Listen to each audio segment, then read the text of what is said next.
प्रिय छात्रों, Verde Hindi classes में आपका स्वागत है। प्रिय छात्रों, कक्षा 12 के हिंदी पाठ्यक्रम के अंतर्गत भारतेंदु हरिश्चंद्र जी द्वारा रचित काव्यखंड प्रेम माधुरी के प्रथम 2 सवैयों को हमने पढ़ा। इसके तीसरे और चौथे सवैये की व्याख्या हम इस वीडियो के अंतर्गत करेंगे। प्रथम 2 सवैयों की व्याख्या आप हमारे YouTube चैनल पर या इस वीडियो के डिस्क्रिप्शन में दिए गए लिंक पर जाकर देख सकते हैं। तो चलिए हम इसके तीसरे और चौथे सवैये का अध्ययन करते हैं। सबसे पहले तीसरा सवैया।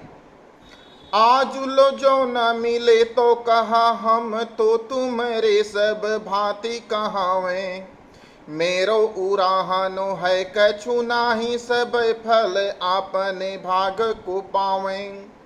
जो हरिचंद भई सो भई अब प्राण चले चाहे ताशों सुनावें, प्यारे जू हैं जग की यह रीति विदा के समय सब कंठ लगावें। प्रिय छात्रों, यह सवैया छंद भारतेंदु हरिश्चंद्र जी द्वारा रचित है। इसमें एक गोपिका है। इसका प्रसंग ऐसे होगा कि एक गोपिका है जो श्री कृष्ण से प्रेम करती है। श्री कृष्ण जब तक ब्रज में थे तब तक उस गोपिका ने श्री कृष्ण को देखा, उनकी बांसुरी वादन को सुना, उनको इधर उधर फिरते हुए देखकर प्रेम किया। लेकिन जब से श्री कृष्ण मथुरा चले गए तब से उससे श्री कृष्ण की मुलाकात नहीं हुई।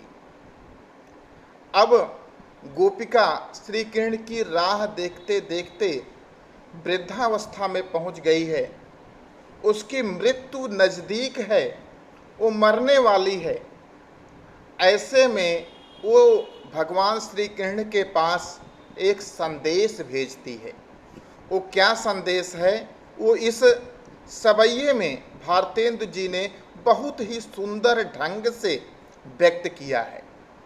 इसका संदर्भ आप लोग लिखोगे जैसा लिखते आए हो कि प्रस्तुत पद्यांश हिंदी साहित्य के युग निर्माता कविवर भारतेंदु हरिश्चंद्र द्वारा रचित काव्य ग्रंथ भारतेंदु ग्रंथावली से हमारी हिंदी की पाठ्य पुस्तक के काव्य भाग में संकलित प्रेम माधुरी शीर्षक काव्यांश से अवतरित है। गोपिका कहती है, अपने संदेश में श्री कृष्ण से गोपिका कहती है कि आज लो जो न मिले तो कहा, ए प्रियतम, ए श्री कृष्ण, जब से तुम मथुरा गए, ब्रज छोड़कर मथुरा गए, तब से आज तक हमसे मिलने नहीं आए।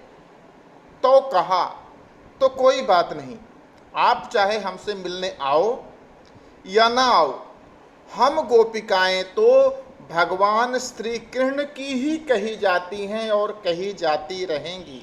हम तो तुम्हारे सब भांति कहावें। हम गोपिकाएं श्री कृष्ण की हैं, श्री कृष्ण की थीं और श्री कृष्ण की रहेंगी। श्री कृष्ण के अलावा हम गोपिकाएं और किसी से प्रेम नहीं कर सकती। इसलिए अगर आप मुझसे मिलने नहीं आए तो मेरो उराहनो है कछु नाही। मेरा इस चीज से किसी भी प्रकार का उराहना अर्थात शिकायत नहीं है। उलाहना का अर्थ यहाँ पर हुआ शिकायत। हमारा आपसे किसी भी प्रकार की शिकायत नहीं है, क्योंकि सबय फल आपने भाग को पावें। इस संसार में जो कोई भी है उसको अपने अपने भाग्य के अनुसार फल की प्राप्ति होती है।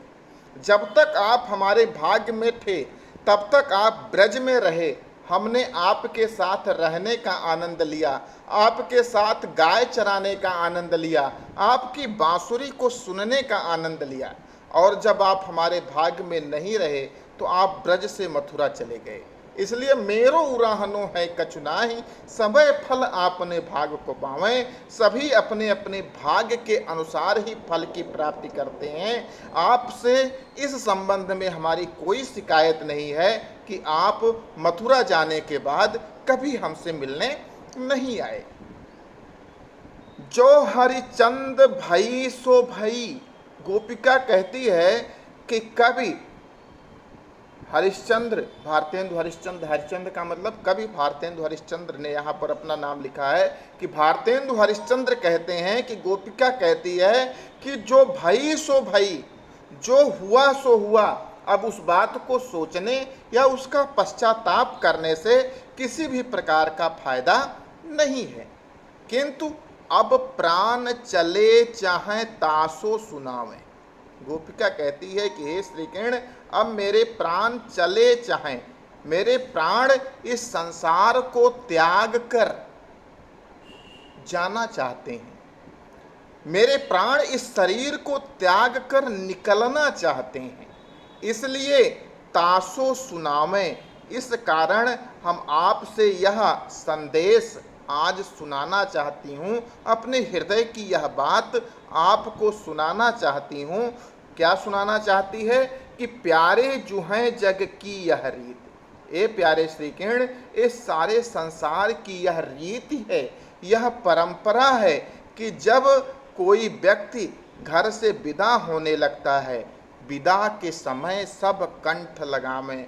जब कोई व्यक्ति अपने घर से विदा होने लगता है, कहीं परदेश जा रहा होता है, तब भी लोग उसे अपने गले लगाकर विदा करते हैं। तो मैं तो अब इस संसार को ही त्याग कर, इस शरीर को ही त्याग कर जाना चाहती हूँ। तो क्या ऐसे समय में भी आप हमसे मिलने नहीं आओगे? आप हमें अपने गले लगाने नहीं आओगे? तो प्रिय छात्रों, इस प्रकार से यह इस सवैये की व्याख्या हुई और इसका संदर्भ भी हमने आपको बताया।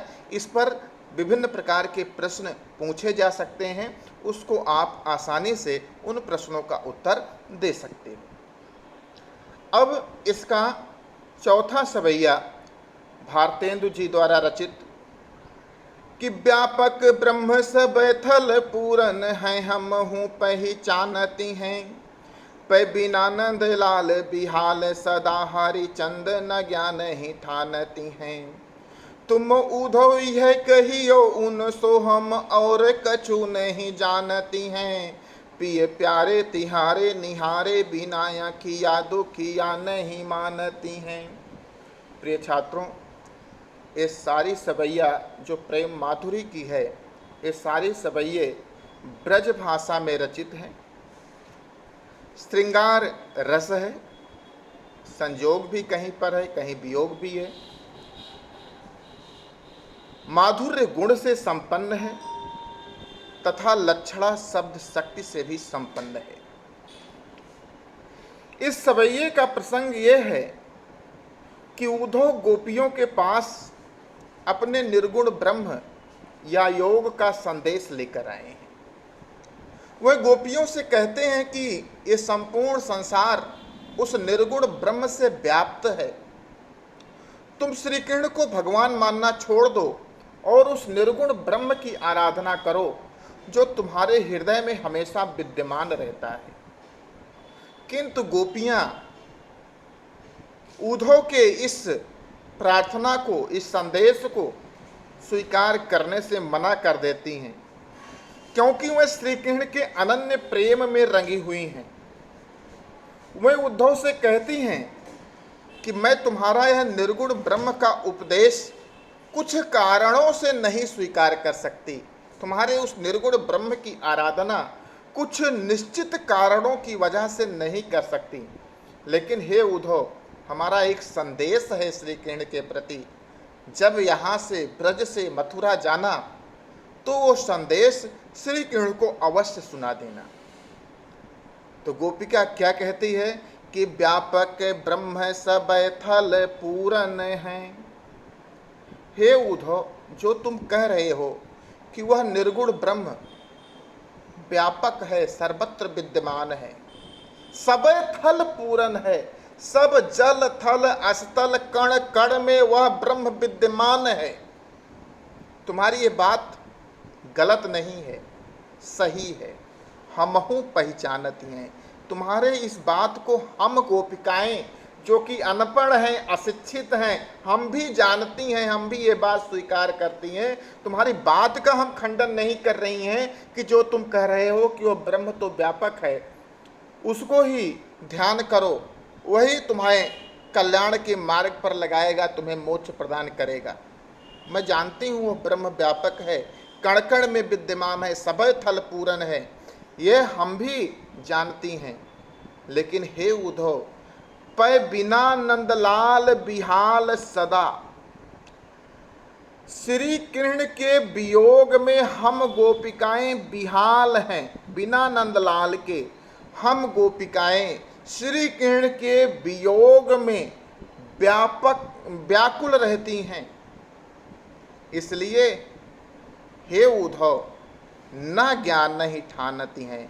तुम्हारे दिए गए इस ज्ञान के उपदेश को जब तक हम श्री कृष्ण से मिल नहीं लेती, जब तक हम श्री कृष्ण को देख नहीं लेती, तब तक हम तुम्हारे इस ज्ञान के उपदेश को, निर्गुण ब्रह्म के उपदेश को स्वीकार नहीं कर सकती।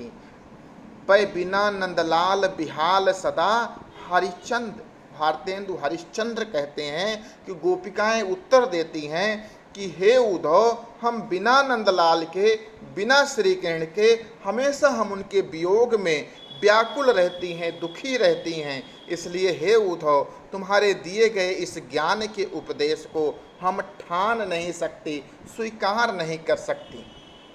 इसलिए हे उद्धव, तुम उद्धव यह कहियो उनसो, जब यहाँ से ब्रज से मथुरा जाना तो हमारे उन प्रियतम श्री कृष्ण से हम गोपिकाओं का यह संदेश, और कुछ हमारा संदेश यह कह देना कि हम और कछु नहीं जानती हैं।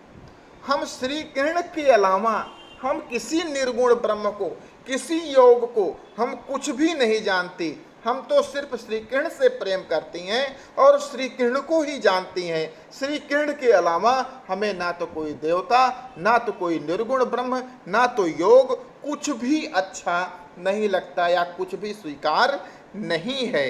पिय प्यारे तिहारे निहारे बिना, हे प्रियतम प्यारे, तुमको एक बार निहारे बिना, निहारे का अर्थ तुम देखना, बिना तुमको अपनी आँखों से निहारे, अपनी आँखों से देखे, हमारी ये दुखी आँखें, आँखियाँ दुखियाँ नहीं मानती हैं। हमारी ये दुखी आँखें हमारे बस में नहीं हैं। वो हमेशा तुम्हारे आने की ही बाट देखती रहती हैं, राह देखती रहती हैं कि हो सकता है श्री कृष्ण से आज, कल या कभी मुलाकात हो जाए। इसलिए हमारी ये दुखी आँखें हमेशा तुम्हारे आने की राह देखती रहती हैं। एक बार हमारी इन आँखों को अपने दर्शन अवश्य करा दो। तो प्रिय छात्रों, ये इस प्रकार से प्रेम माधुरी के सवैया नंबर 3 और सवैया नंबर 4 की व्याख्या हुई। आपको यह व्याख्या कैसी लगी, इसको कमेंट बॉक्स में लिखकर अवश्य सूचित कीजिएगा। और इसके प्रथम भाग की व्याख्या आप वीडियो के डिस्क्रिप्शन में जाकर उसके लिंक को खोलकर आप देख सकते हैं। धन्यवाद।